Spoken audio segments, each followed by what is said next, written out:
All right, everybody, thanks for tuning in. Today is July 5th, 2025. And if you hear booms in the background, people are still celebrating Independence Day. I live near a lake in northern Connecticut. The sound carries. Last night sounded like an absolute war zone, which is pretty cool. We'll see if it lives up. See if tonight lives up to last night. Anyway, we're gonna take a look at this today. This is a 1911 A1 service pistol, USGI, government issued, of course. And I got it from the Civilian Marksmanship Program, CMP. So you can see there on the case, you get this really cool Pelican style case. This is my first ever CMP order. So I want to take a look at the pistol, of course. We're going to talk a lot about that. But then I want to talk about my experience, why I chose the grade I chose, and some other things. I'll try to mention everything I want to mention. I don't have any notes, so we're just gonna hop right in here. No more nonsense. This is how I received it from my FFL. These have to ship to a regular FFL. So if you have a Curio and Relic license like I do, they can't ship to you, to your house. They have to go to an FFL. All right. When you open it up, you're going to see a manila envelope, or at least this is how I received it from CMP. The other side of this has my name and phone number written on it, along with some FedEx tracking information. I'm not going to show you my phone number, so y'all don't call me to complain about my video here. Anyway, when you open this up, you're going to see some paperwork. Obviously, you're going to have a certificate of authenticity stating what you bought. So 1911 pistol rack grade. So I chose rack grade. There's my serial number, and your full name will be printed right here, and the date you purchased it, July 1, 2025 for me. So this is an example of what comes to you in 2025. So anything you've seen in other videos might not be the same. This is how they're shipping them today. And this is what is included. So there's no more hang tag anymore, right? And I believe, I'm not an expert because this is my first CMP order, but from what I've heard, what I've read, is that the hang tags had more specific information about the actual pistol. I did not receive a hang tag with this. All right. So it is what it is. I just received this certificate of authenticity. We'll talk about what the potential ramifications are for that down the road, about not receiving a more specific hang tag that talks about the slide and stuff. But that's the certificate of authenticity. This here, I'm not going to turn around because, again, it has my name on it. This is just a voucher for 2 hours of range time at the CMP range should you go in person. And this is just a useless piece of paper. It talks about gun safety and locks. Did not come with a lock, thankfully, so I don't have to throw that away. I got too many the way it is. That's that. Here is the 1911 A1 in all her glory. This is how it arrives. A nice cutout foam piece laying right here. Actually, I have not taken the foam out, so the hang tag could be behind the foam. We'll find out together. This is a replacement modern production magazine 7-rounder. That's that. Modern production. Nothing unique there. It's a 1911 mag. Probably run your Wilson through it, and it'll be just fine. Here's the 1911. There's the United States property mark with the serial number. Model 1911 A1 United States Army. Rack grade from the CMP. Just kind of get some nice shots here. My lighting's not perfect, but as you can see, she's developed a nice brown tinted patina over the years. It has not been reparked, at least that I know of. If it's been reparked, it's been shot a ton twice. Don't know how many rounds are through it, of course. We'll never know. There she is. If you're new to 1911s, it's a 1911. If you're not new to USGI A1s, you'll notice right off the bat it's got a replacement slide. It's a contract slide, post-war slide. This one was made by IMI, an Israeli company that was contracted by the United States government to produce slides and barrels. I believe in the 80s. This barrel, if I can get it here, You see 85 right there underneath this part number. This is not a serial number. It's either a part number or an order number, which was the U.S. government order number that these slides and barrels were fulfilled under for the contract. So, post-war slide, which means it's fully hardened, which means this barrel is chrome lined. And so that means that I can shoot this and shoot it a bunch without fear of cracking an original World War II slide. So that's cool. Now the collector side of me is like, man, I really wish I had a Colt slide or a Remington Rand slide. But this frame is an Ithaca frame, which is pretty cool. Most are Colt or Remington Rand. This is Ithaca. It's not rare. It's just a little more interesting, maybe like 2% more interesting to have an Ithaca frame. I read most Ithacas were issued to Navy and Marines. Or no, I'm sorry, Navy and Air Force. My bad. Originally, this could have been reissued, of course, multiple times throughout its service life, and that's why I love this combination. Now, it would have been cool to have an Ithaca slide matching the Ithaca frame. It would have been cool to receive a Remington Rand or a Colt. But the 1911s that you get from CMP are mix masters. They're all mix masters. That means it's not going to match. The parts aren't going to match. The last time this 1911 was in its original state or all matching was when it left the factory in New York. That's the last time it was original. The United States military does not care about collectability. It cares about serviceability. And so that's why we have a replacement slide and barrel on this one. Which I do like. And I knew that going into ordering from CMP. I knew that it was possible that I could get a replacement, and I was okay with that because there's two sides of the coin. Either one, you get a Colt, you get a Remington Rand, and that's cool because of what it is, right? But it's also cool that I can shoot this. I have a nice example that speaks to that long service life of the 1911. This, and the cool thing about Ithacas is you can look up the serial number, and a lot of guys on 1911 forums will help you out, which is where I posted mine. This exact pistol, or I should say this exact frame, was shipped to the depot at Belmead, New Jersey on February 19th, 1945. Okay, so this pistol was manufactured in late 44, early 45.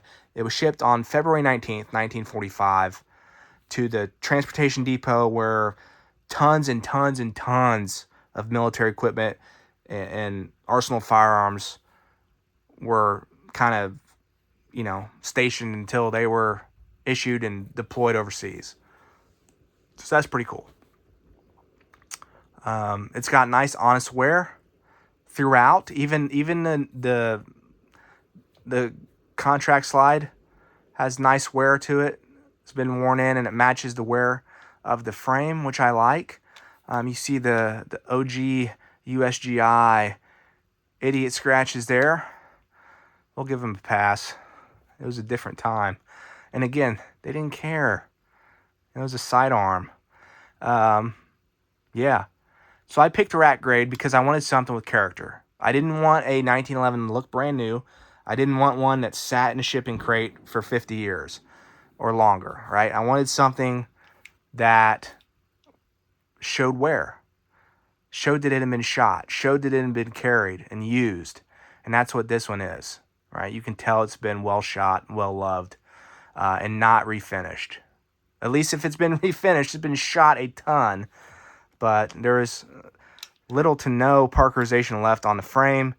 It's developed this nice, the lighting's kind of hard to tell, this nice kind of brown patina, especially on the front strap. You can really see it there on the bottom of the guard. But beautiful pistol. Rack grade. No cracks on the panels here. Those could also be replacements. Don't know. I haven't disassembled any of this pistol, so I don't know, right? There could be a brand new sear in here. There could be a brand new sear spring in here. I don't know, If you're interested in this, go read the CMP grades. Make your decision. If you're a collector, I'm going to say this. If you're a collector who knows you want a Colt slide and a Colt frame, or a Remington Rand slide and a Remington Rand frame, if you're somebody who wants an all-matching pistol, CMP is not for you. You're probably going to be disappointed because there's no guarantee. You don't get to pick what you get. You send in, or you submit your application. They send you an ordering link. You choose a quantity up to 4. The lifetime limit is now 4. They've increased it, which is a good thing. Gets more pistols in the hands of enthusiasts. But I guess my suspicion is that this batch is so large that I'm curious to know where this batch came from and if it's mainly replacement slides. I don't know. We'll have to see. That could be a complete, that could be incorrect. My assumption. What happens when you assume. Anyway, looks nice. Yeah, I'm not gonna strip it here on the video. But yeah, when I submitted my application, I had to print everything out.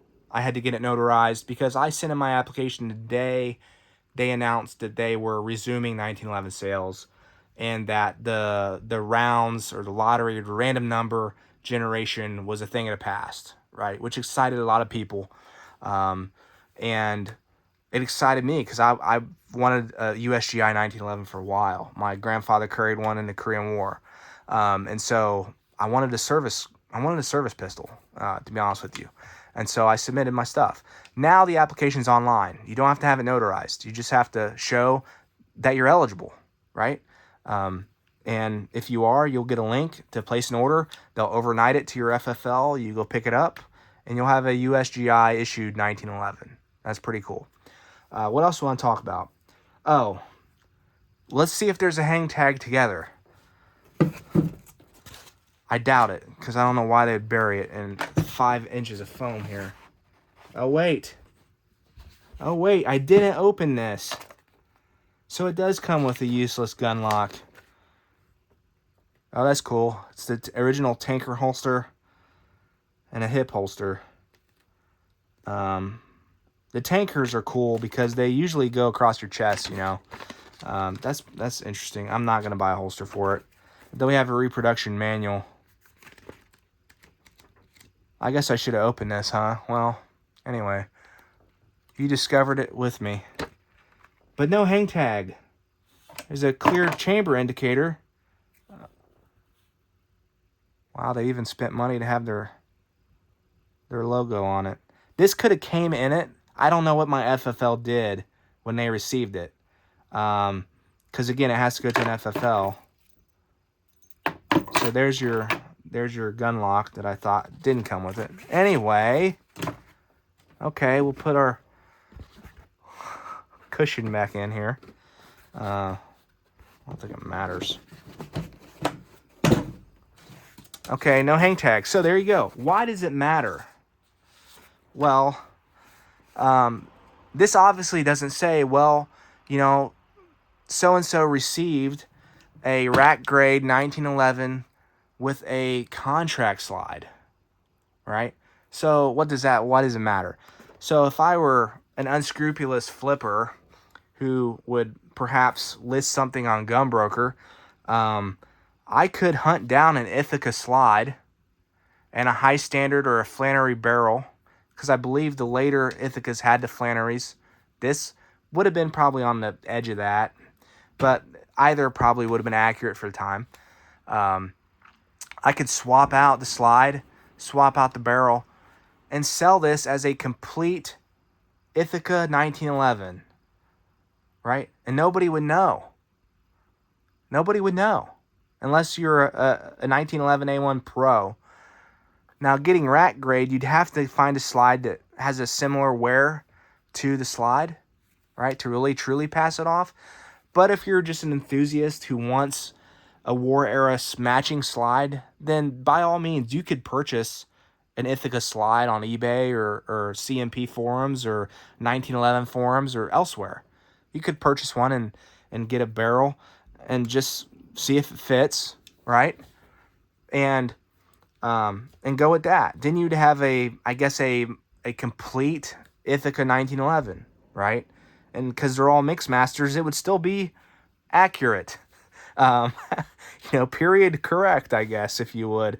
Well, not period correct, but it would be correct because it's correct in this configuration because this is how it left the United States government, right? The U.S. government put this slide on here, and I've read that having a replacement slide not only obviously means that you can shoot it a bunch and not have to worry about the slide cracking, but it also likely means that there's also some level of additional hand fit here that could make this more accurate than a World War II slide and barrel and frame as issued, right? So yeah, that's pretty interesting. So I haven't shot it yet. We'll see how accurate it is. The sights on it are, they're not entirely beat. But yeah, I mean, I'm happy with it. When you submit, you're gonna hope there's probably very few people who hope for a post-war slide when they submit their paperwork to CMP for 1911. Like I knew it was possible, but I was still hoping that, hey, I hope I get a Colt, right? Because I live in Connecticut. I have other Colts, right? They're made right down the road still, which is cool. So I wanted a Colt. I'm not gonna lie. Or even I wanted a Remington Rand because those are cool too. Or a Union Switch and Signal. Those are even rarer. Those are rarer. So when I was handed this at the FFL, and I saw that it had a modern, or not a modern, I saw it had a post-war slide, there was the collector part of me died a little bit inside. Like, oh man, kind of had that feel like, oh man. But then you think about, man, I can really go shoot this now. I could take this to the range. I could shoot 1,000 rounds through it without worrying about cracking the slide. And it has a chrome line barrel. So it makes an awesome shooter. And so that's what it is. So if you're somebody who, is a collector, if you're somebody who has to have a matching slide and frame, there's no guarantee. You obviously don't get to choose when you order from CMP. I'm going to put it back in the safe anyway. And that's that. I don't know what else to talk about, guys. I think we're good. This mag, I mean, there was not an extra penny spent on this mag. 1911 mags are not really, it's the KISS theory. Keep it simple, stupid. That's what the 1911 is. This is the Glock 19 of the day, right? This pistol was designed to be interchangeable with parts in the field, designed to have a long service life, and that's what you're buying when you buy from the CMP. It's still the most economical way to get a USGI 1911. I chose the rack grade because I wanted character, and I had read online that you had a greater chance of getting a Colt slide or Remington Rand slide if you went rack grade. Obviously, that didn't work out for me. But in 2025, this is what one of many, I'm sure, rack grades look like. So I know it's a long video. If you've stuck with me this long, thanks for watching.